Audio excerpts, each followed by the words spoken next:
Welcome back to Power Ups Ask a Health or Fitness Expert podcast, where we have a variety of guests that volunteer to share their love of health and fitness, possibly products or services that are all things good for us. A quick disclosure. This podcast contains our personal tips, advice, suggestions, and opinions. My honorary guest today, Jake Weeks, is here to talk about New Year's resolutions. How are you, Jake? Doing good, thanks. How are you? Very good, very good. Here we are in the new year. Most of us are kind of thinking about New Year's goals, New Year's resolutions. What are we going to do in this new year that's going to better our health, our fitness, our mental clarity, whatever. Myself personally, I have just two that I'm working on, keeping it small and simple. One of them is to plank every single day. I love strengthening my core, keeping it nice and strong, protecting my back.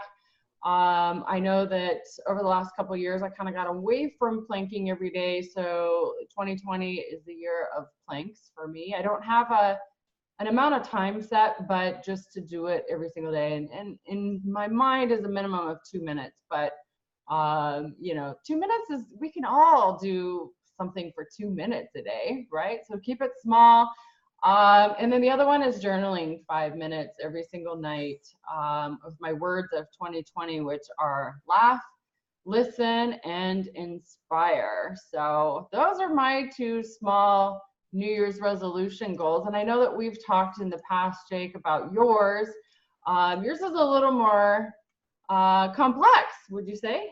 Yes, mine's almost the opposite end of the spectrum because mine is to get in the best shape of my life. And I know that's kind of a nebulous general topic. And to be clear, like I haven't really set a bunch of New Year's resolutions for myself in the past. I almost think it's like stupid to have like one arbitrary date while all of a sudden you decide to be, self-disciplined and motivated. But if it can help to have an arbitrary date, then let's use it. And last year, I actually used 2019 to stop drinking. So because I was so successful with that New Year's resolution, I said, I'm going to set another one this year. Why not? Let's see how it goes. 1 out of 38 ain't bad. I'm going to go for 2 out of 39. So you're going to get in the best shape of your life. Yes. And I was thinking about, we talked last week about like setting external goals where I knew if I could run like a 400 or an 800 because I'm comparing myself to my high school track career fitness level. We said if I could, have a certain amount that I beat on that I would know I was in the best shape of my life. And that's true. I probably would. But I wanted to like take a more incremental approach where if I could institute certain habits, and my goal is to institute one each week. So I'll have at least 50 new habits by the end of this year.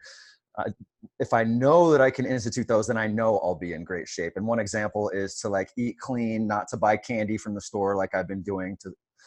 And another one, like for my first 2 weeks, is just to go to the gym again and lift weights at least 4 times a week diligently. So those are going to be my first two for these first 2 weeks. And then I'm going to try and add one that's not too intense to me each week for the next 50 weeks. And I know that if I'm able to do that, then I'll have to be in the best shape of my life because that's 50 new healthy habits. So I will keep you posted on how those go. I do feel like it's important to break down goals into like steps and to really sort of incrementally work towards your goal. There's cliches that like a goal without a plan is just a dream. So I'm trying to be practical about it. Tell me about yours. Yours don't need too much incremental. You're already up to 2-minute planks, I presume. That wasn't too hard for you. And yours is just to be consistent about these habits. Right. So consistency is the key for me.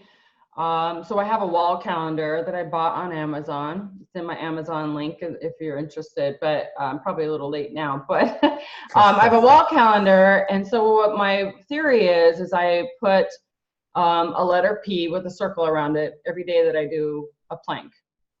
Not designating an amount of time, just about showing up for myself, being present and completing that. So what I'm going to do is create a pattern, having a letter P with a circle on it every single day this year. I can do it even if I have the flu, right? I can do it if I'm traveling. I can do it, no excuses, just do a plank. And then the journaling, I have in the past been very, very successful at doing 10 minutes a day.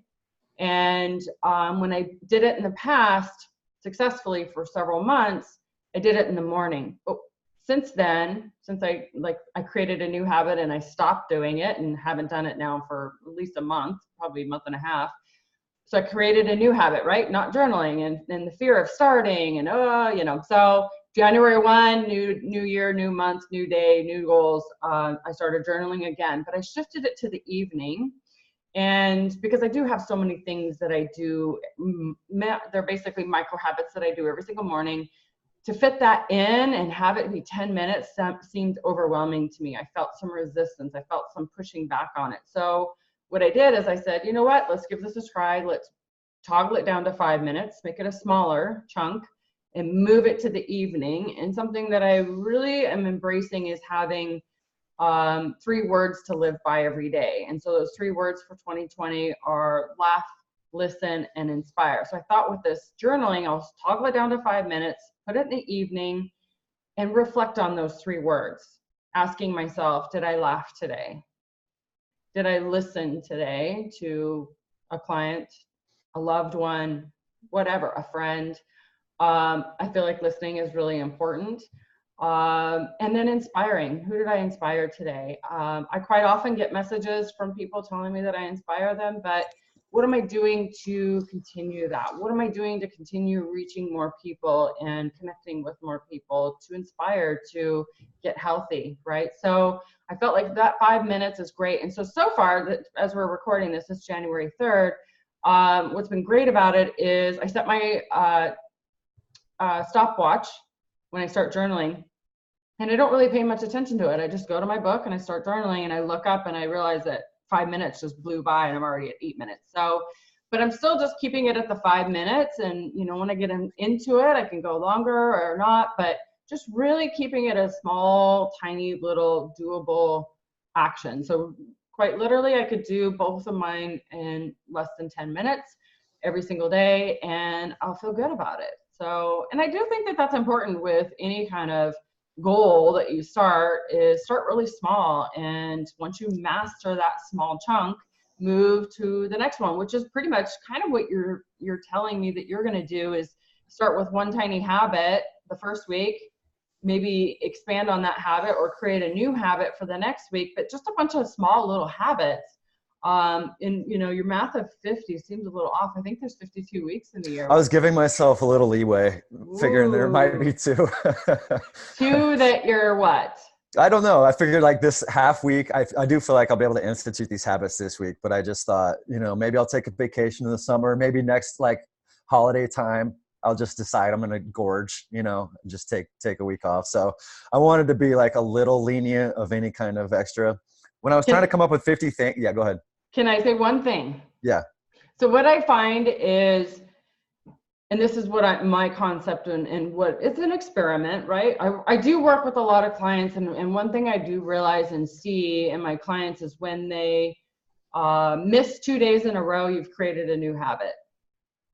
So I feel like giving yourself that 2 weeks might be creating a thunderstorm of bad habits. So it might. I might push you to do 52 weeks and not miss 2 days in a row. That would give you leeway for the flu or traveling or something, something of that nature that, you cannot show up for yourself. But having it be 2 weeks, especially if it's consecutive, guaranteed it will be very difficult to get back in the rhythm. Yeah, I think you're right. I don't want to like take time off from doing things. I guess I was thinking more like I wouldn't institute a new habit for that week more than I'll let myself just like do whatever I want for that week. So I'm recording this, so I'm going to hold you to that. Yeah. I mean, I hope so. When I was trying to come up with like 50 new habits, I came up with like the first 10 or 15 pretty easily. And then I was like, whoa, that's already a lot. Like these next 30 or 35 are going to be tough, but that'll just go to show like how far I've come, and I'm excited to tell you about them. So, and that's why I had to break them down, because I was telling myself for a while, this was going to be my big year of discipline because I was so proud of myself for not drinking last year. I figured if I could do that, I could do almost anything. And then I got around to this week and I was already like, wait, I don't want to go to the gym this many times. I don't want to swim, do that, not eat. You know, I was like, okay, I got to break this down. I got to spread it out to be more sustainable because we talk about that all the time. And I know it's true. There's been 20 times in my life where I had like a moment where I was gonna be like, this is my big turnaround moment, whether it was a New Year's resolution or just, you know, starting a new school year or whatever, just a new impetus. And never once did those big like moments take hold.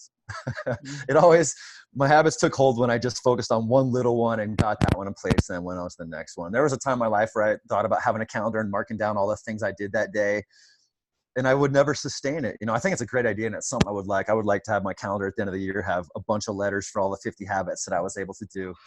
And I think it's a great idea, but whenever I've done that in the past, because I put too much on myself, the minute I didn't meet expectations, I was like, I shouldn't have even tried this whole thing. And I threw the baby out with the bathwater basically. So this time I'm not going to do that, but I'm going to take a sustained approach. So I'm not even tempted to throw out the baby with the bathwater. I hope. Babies. Oh, the poor babies. But yeah, so every day I'm writing a P, circling it, and then a J, circling it, and then so keeping it really, really, really simple. I do think that it's nice to have that visual, something easy, something, you know, that I can look at every day and go, oh, did I, you know, do this? If not, I can knock it out really quick in the evening. But yeah, so this would be good. I do recommend getting your list of 50 done right away. And like you said, you know, you might find that it's hard to come up with 50. And if it does, it could be just adding to, you know, the previous week's time or, you know, whatever. But I would definitely keep them small because at the end of the year, it's going to become quite the snowball. I know. And there's some things that are on like different scales. Like some is everyday habits and some I'm trying to do like more weekly, which is a little tougher to kind of like, you know, things like swimming once a week and stuff like that. Yeah, that's a fantastic one. I like that. And I like to get in the sauna and stuff too. You know, I've been reading some interesting science about that. Yes, sauna and cold showers. That's another one that I, you know, you mentioned that guy on YouTube had tried that, and I've heard other people, you know, mention that that can be invigorating. Wim Hof, the Iceman, of course, recommends that. So that's something, that's not one that I like lay in bed at night, telling myself my life would be better if I have cold showers, but it might be worth a try. Yeah, that would be, so another thing that I would like to explore with you is, you know, you're saying, I want to get in the best shape of my life. But I feel like identity is a really big key to success. So, you know, embracing an identity that you want to have this year. I like this saying, but if we could frame it just slightly different, that says that you already are healthy. You already are the healthiest version of yourself. What would that statement be? And this is like a paradigm. It's like a belief that you have. So what you believe, what you put out in the universe will come back. So how can we make a statement or a phrase that says you already are the healthiest you have been in your entire life? So how would we change that? I want to get in even better shape this year. You know, in all reality, I might be in close to the best shape of my life. It's always tough to know, you know, because there's so many aspects to athleticism. I don't think my lungs are as good as they were when I was in high school track, but, you know, I've developed a lot of athletic skills since then that I didn't have in high school. So it's always tough to say, but yeah, I mean, that's important to have that. Go ahead. So okay, let me give you a scenario. Tell me what sounds better. I want to be a runner. Or I am a runner. What sounds better? I am a runner. Okay. So same concept, because what you just said is I'm going to get to my best health. I'm going to my best health. You already got it. Let's just say you already have your best health. How would you word that? I'd say I get in even better shape. Become so you even already have more it. Healthy. You already have it. Well, then what's better though? How do you create, if you already have it, then what's the point of setting a goal?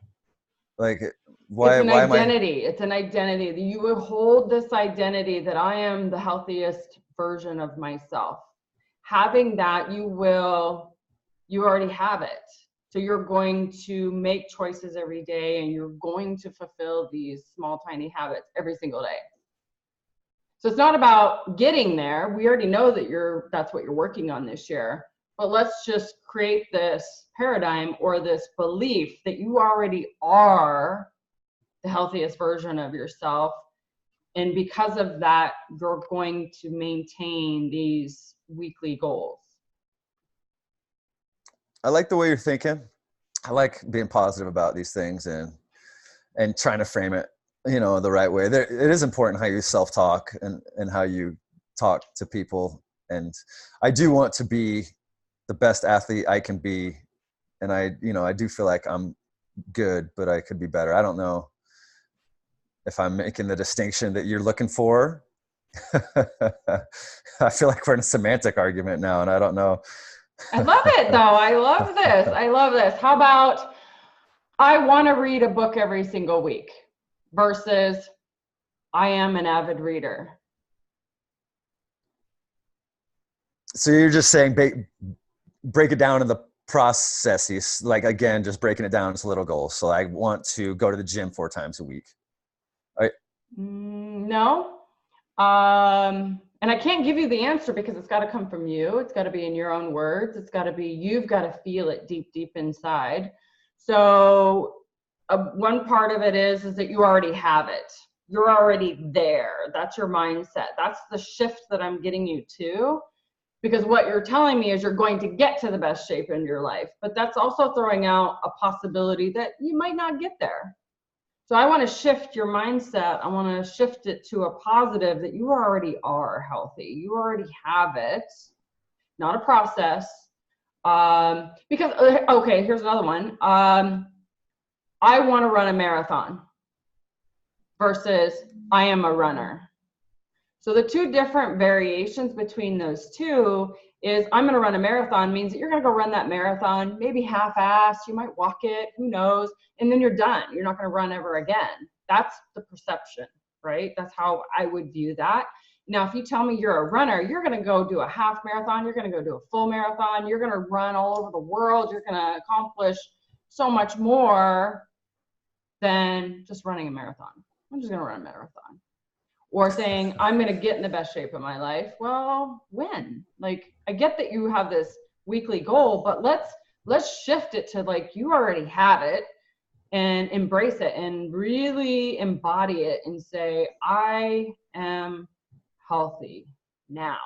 And by doing that and having it thrown up there and really thinking about it every day, you're going to make better choices. You're going to make better decisions. You're going to follow through. I see what you're saying. That makes sense. I think self-talk's very important. I guess for me, coming from like just an athletic competitive background, you just don't talk to yourself in that way. It's you got to be better. You're never satisfied with where you are. So I understand we're kind of making, as Pete Buttigieg likes to say, a distinction without a difference. So I understand, and I do.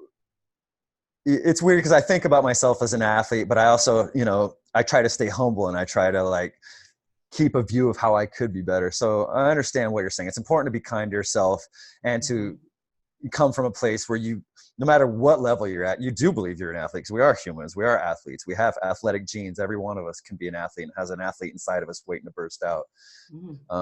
And every one of us has the potential to get in the best shape of our lives, whether we're 38 like me or 70, honestly. So for me, started my prep for bodybuilding for 2020. And part of it's so interesting how the mind works. I always think of it as the devil and the angel. So the devil is sitting there going, oh, you gained, 1.5 pounds since Halloween, where most people are sitting at 10. So I feel like that's not bad, right? I'm like, okay. And that was expected. I fully expected that. I wanted it to be a small amount, but I needed just a little bit of relief for a couple of months. And that's what I do every winter. But So I have that, oh my gosh, you gained 1.5 pounds. Oh my gosh, you got so much, to lose. And you just have this devil that's constantly like, oh, how, you could have not gained that and you could be so much better now and you wouldn't be, having to do whatever to get that off. But then I have the angel on the other side that says, you are in the best shape of your life. Because I truly am. Every year I'm improving my body, every single year. Like I have things, and one of my paradigms in Power Up is what you focus on improves. And I believe that in my heart of hearts. Like there's been years that I've really focused in on my hamstrings, or years that I've really focused in on my glutes or my core, or, whatever you focus on daily is what will improve, right? So I know that I am in the best shape of my life. Now, do I want to improve? Hell yeah, there's things that I want to improve on. But I still, the angel, again, keeping a positive identity, how I view myself, I am in the best shape of my life. And that helps me every single day keep pushing forward. Because otherwise it sweeps you off to the side and, you have good and bad days. And I understand what you mean. That's a good way to put it. To me, like, I think sometimes I wish I talked to myself, and I encourage my clients to talk to themselves the way they would talk to like a kid that they really care about, who they know they just have to like build their confidence. And you would always be telling the kid, just like you told me, like, you might not think you're in as good a shape as you could be, but you are in great shape now, and you are in the best shape of your life, and it's only getting better. Whereas, instead of telling myself that, oh, I've been down, I've been below where I could be for 20 years. Thanks, but think about Katherine. it though. Yeah. Sorry, I just slapped you on the face. But no. But you know what? When I started my journey 10 years ago, I wanted to be, and you actually said this, similar, but my goal when I first started my journey was to be at the high school weight, right? I had a cute body. I was athletic at the time too, and I wanted to be that weight, that number on the scale. And to me, the number on the scale really means nothing now, but I didn't know that at the time. But it is interesting. I think I still feel deep inside that I am in the best shape of my life, even better than what I was in high school. Good. And I might very well be. Interesting. At the end of this year, though, I'm not going to have any doubts. That's my goal. I don't even want to have any questions in my mind. Hands down, the best shape of my life.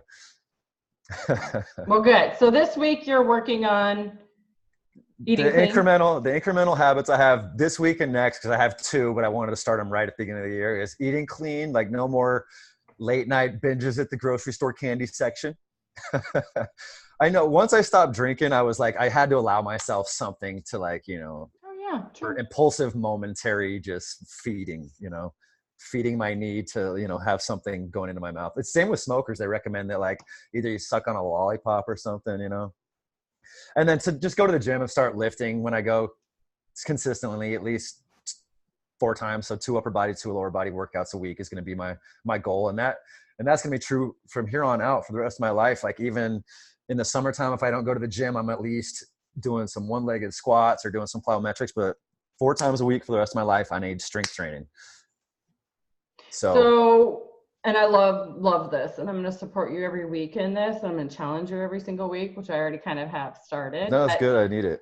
Thanks. I am going to state something that I believe is really important when incorporating new habits. And it kind of alluded to it with my own, but in order to add more to your day, right? We only have 100% to give. If you're going to add more things to your plate to accomplish every single day, you have to get rid of something. So these 2 that you started with are great. They're fantastic. But when you get 3, 4, 5, you're going to have to make more space and room in your world. And it could be really, really simple.